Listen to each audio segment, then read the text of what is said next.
First up this morning, please welcome the Majority Leader of the West Virginia State Senate, Republican Ohio County's Ryan Ferns. Senator, good morning. How are you, sir? I'm doing well, Hoppy. Good morning. Good morning, sir. So how long, the governor made the grizzly bear v. poodle comment during the radio town hall probably about 10:40 on Friday morning. How long after that was it that your phone started blowing up? Momentarily? Well, I was actually in the Confirmations Committee on Friday and then went straight from there to the Senate floor session. So when I reached the Senate floor, some of the folks there had mentioned that he had brought me up on the air. I really didn't know the details of it, but, as the rest of the Senate started funneling in, I started learning more and more. I actually haven't heard the full interview up at this point. I tried to listen to it over the weekend, but it didn't look like it was up on your site yet. So I've heard snippets of it at this point. Well, I tell you what, let's do this because we're going to play now. We're going to start with my question to the governor and his full response. Tim Gwynn is our video producer. So, Tim, let's roll that, okay? Real quick before the break, things have gotten a little bit chippy lately in the legislature. So some of it may have started when you called lawmakers knuckleheads. Ryan Ferns, who's the majority leader of the state senate, has been tweeting a little bit. He tweeted a couple days ago. He said, advice to the governor when meeting with GOP senators, use rocket ships, rainbows, or unicorns, and the conversation is over. Facts only. Any response to that? Well, Senator Ferns is, he's been at tweeting and doing this and doing that stuff forevermore. And to be perfectly honest, if that's what he wants to do, that's what he wants to do. I mean, for crying out loud. But it really gets down to just this. I mean, he's a young guy. I hate to say this, but it's just the fact. I've done more in my little finger for West Virginia and West Virginians than Ryan Ferns has done, and I know he's ambitious about his political career, and I'm not ambitious about my political career. I'm ambitious about helping West Virginia. I don't need to be sending out tweets and sending mud. And to be perfectly honest, it's almost like a grizzly bear walking through the woods and a poodle walking behind him, just barking and nipping and all this kind of stuff for nothing. If I were, and basically at some point in time, if I'm the poodle, I'm concerned that the grizzly bear's not, at some point in time, is just going to get tired of all the tweeting and the little crap that's going on and turn around and eat your ass. I mean, I hate to say that, and forgive me. Okay, Ryan, there it is. Yeah. So now you hear it in its entirety, and I'm sorry that wasn't up on the site over the weekend. I think it was in a video clip. But nevertheless, let me give you just opportunity for your reaction, response. Well, Hoppy, I did a number of interviews, on Friday. I think I spoke with Brad McElhenney too, and in a nutshell, I think it was disappointing. It was embarrassing, for a lot of West Virginians. I heard from a lot of folks over the weekend that were just embarrassed, that the governor of the state of West Virginia is out making comments like that, and that's the end of it. I mean, it's unfortunate that he makes comments like that. I know you and others in the media have referred to him as folksy. I think the folksy has worn itself out a little bit at this point, and when media outlets are reporting on it and people are genuinely embarrassed, I think the folksy routine needs to come to an end. Senator, is this just about you and the governor on this thing? And this will pass. That I understand is just a little dust up, and there are bigger fish to fry, and we understand that.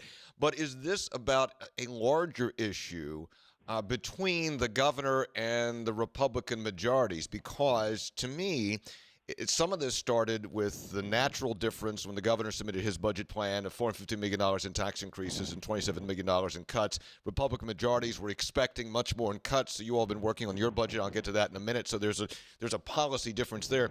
Then with the governor calling some lawmakers, referring to lawmakers as knuckleheads, and most people kind of laugh that off. And now Delegate Gray Howell, Republican, has actually gotten pins printed up that says knucklehead and people wearing it on their lapel. Is this really about is it just about you and the governor, or is it a larger issue between the governor and some legislators as we move along in this session?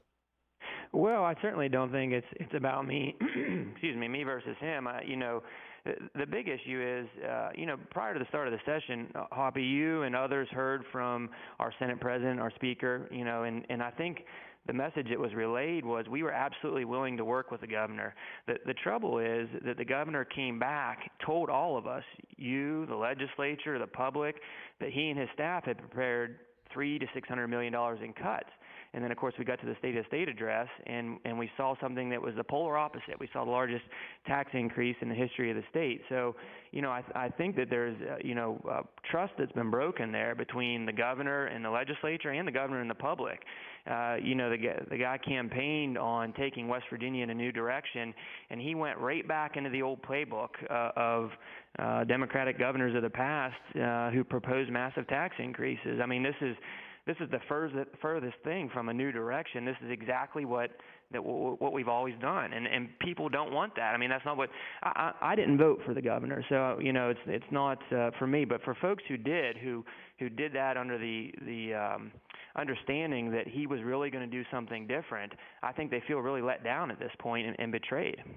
So where do we go now, Ryan, in terms of trying to work out a budget or a compromise or a deal on the budget? Because clearly the Republicans at some point, hopefully in the near future, will come up with a budget proposal that will likely look very different from the governor's. Is there a damaged relationship here, or can you all work together and work out a compromise or a deal to get a budget, avoid a government shutdown, all those kinds of things? Well, as I said on Friday, this is too critical for the state of West Virginia for anybody to let petty comments get in the way of coming to a real solution. The governor, and myself included, and everyone else in the legislature were elected to solve problems, to solve this problem especially. And so I'm never going to let that get in the way of the way that I handle things. I can't speak for how the governor is going to handle it. He's got his secretaries of his departments out running around the entire state promoting his plan, trying to scare people, quite frankly, into supporting his plan, when they really ought to be back here in Charleston trying to figure out where they can eliminate waste from their budgets. I've talked to several secretaries in the Finance Committee and privately that said that they know that there's inefficiencies within their departments. They just don't have the time to figure them out yet. So if that's the case, they need to be back here working, not going around the state promoting a budget that, quite frankly, Hoppy, I don't think the Democrats, most of them, will support. I mean, you've had several of them on your show. I've talked to several of them privately. The B&O tax is the perfect example. I've heard you ask several Democrats, do you support that? I know some of them have said blatantly that they will not. That's over $200 million his budget. Without that B&O tax, he doesn't have a budget. So, he's going out there promoting something that even many members of the legislature in his own party aren't willing to get behind. Well, you're correct that a number of I talked to House Minority Leader Tim Miley not long after the state, and he expressed reservations about this bringing back of the B&O tax. But then, Ryan, Senator, the pressure is back on you all, because I understand there's probably 3 or 4 sort of directions floating out there among the Republican majorities in the House and Senate as to what the budget should look like. So and you're not chair of finance, I know Mike Hall is, but when can we expect a budget plan from the Republicans, a Senate version or a House? You can't speak for the House, but when can we expect the Republicans to have a plan or plans to counter what the budget's proposed? Well, to your answer, I agree. Or to your question, I agree. The pressure is on us. The governor has chosen not to take the lead on this, and so the legislature is going to step up and take the lead, and we're going to ultimately be the ones that solve this problem. As far as the timeline goes, as I said last week, the Finance Chairman, Mike Hall, created multiple subcommittees to look at different areas of the budget. Those subcommittees are going through line by line in their sections of the budget to determine, where cuts potentially can be made. Then they are going back to the agencies to give them the opportunity to say what impact that will have on that agency. So that process is just going to take a little bit of time, but I fully anticipate us having a budget prepared, at least the framework of a budget prepared well in advance of the normal timeline.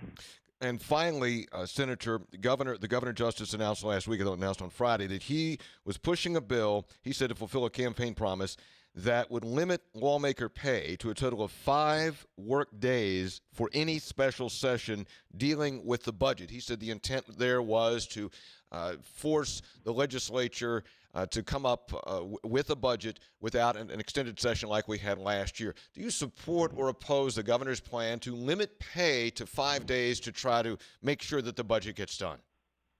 Well, Hoppy, the governor is famous for saying that he's not a politician.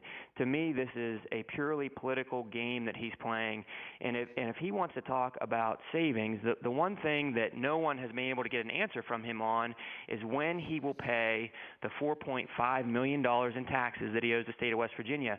Talking about limiting the legislature to 5 days is a drop in the bucket compared to what he has yet to pay in back taxes to the state of West Virginia. So if he wants to get serious about reining in spending and funding this budget, he can start with it with himself. There's he's proposing $450 million in tax increases. 1% is what he owes in back taxes. He is a true 1%er in that sense. Senator Ryan Ferns, the Majority Leader of the West Virginia State Senate. Senator, thank you for coming on. We appreciate your time. Thank you, Hoppy. All right.